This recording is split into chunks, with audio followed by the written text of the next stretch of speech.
Welcome to beginner friends. అందరికీ నమస్కారం. ఓం నమో భగవతే వాసుదేవాయ. ఓం నమో భగవతే వాసుదేవాయ. భగవద్గీత పారాయణలో ఈరోజు 6వ అధ్యాయము ఆత్మ సంయమ యోగము లేదా ధ్యాన యోగము. 31వ శ్లోకం, శ్లోక నెంబర్ 31.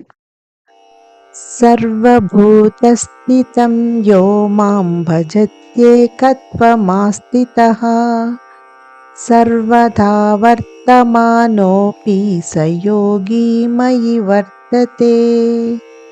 తాత్పర్యం: నాయందే ఏకత్వంలో స్థితుడై ఉండి మరియు నన్నే సర్వభూతముల యందు స్థితుడై ఉన్న పరమాత్మగా ఆరాధించిన యోగి అన్ని రకాల కార్యకలాపములు చేస్తూనే ఉన్నా నాయందే నివసించును. భగవంతుడు ఈ జగత్తులో సర్వవ్యాపి.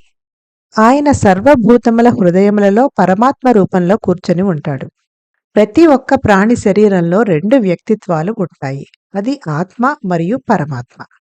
వ్యక్తుల ఆధ్యాత్మిక పరిణితిని బట్టి ప్రధానంగా 4 స్థాయిల దృష్టికోణానికి దారితీస్తుంది. 1. భౌతిక దృక్పథంతో ఉన్నవారు ప్రతి వారిని శరీరంగా చూస్తారు మరియు జాతి, కులము, లింగము, వయస్సు, సామాజిక స్థాయి, దేశ పౌరసత్వం వంటి వాటి ఆధారంగా భిన్నంగా చూస్తారు. 2వది అంతకన్నా ఉన్నతమైన దృక్పథం కలవారు ప్రతి వారిని ఆత్మగా చూస్తారు. అందుకే 5వ అధ్యాయం 18వ శ్లోకంలో శ్రీకృష్ణుడు ఇలా పేర్కొన్నాడు: దివ్యజ్ఞాన చక్షువులు గల నిజమైన పండితును ఒక బ్రాహ్మడుని, ఒక ఆవుని, ఒక ఏనుగుని, ఒక కుక్కని అందరినీ ఒకే దృష్టితో చూస్తారు అని. 3వది ఉన్నతమైన యోగులు ఇంకా పై స్థాయిలో ఉన్న దృక్పథంలో అందరిలో పరమాత్మగా స్థితుడై ఉన్న భగవంతుడినే చూస్తారు. వారు కూడా భౌతిక జగత్తుని గ్రహిస్తారు, కానీ దాని పట్ల ఉదాసీనంగా ఉంటారు. వారు హంసలాంటివారు. అవి పాలు నీరు మిశ్రమంలో పాలనే తీసుకుని నీటిని విడిచిపెడతాయి. ఇక 4వ స్థాయి, అత్యున్నత స్థాయి యోగులను పరమహంసలు అంటారు.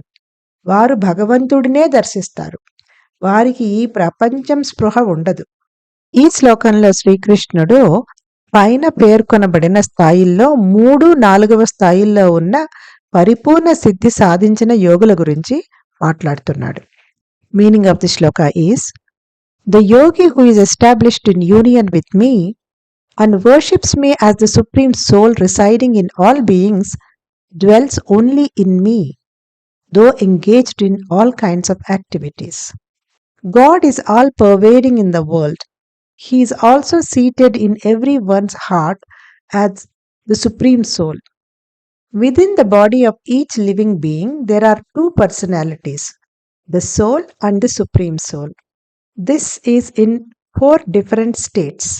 First one, those who see material consciousness see everyone as the body and make distinctions on the basis of caste, creed, gender, age, social status, etc. Second stage is those in superior consciousness see everyone as the soul.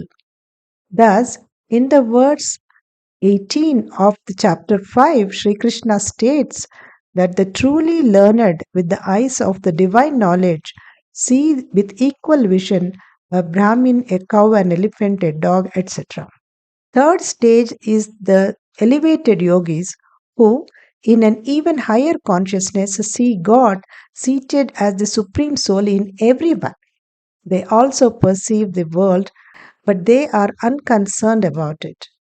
They are like the hansas, the swans who can drink the milk and leave out the water from a mixture of milk and water.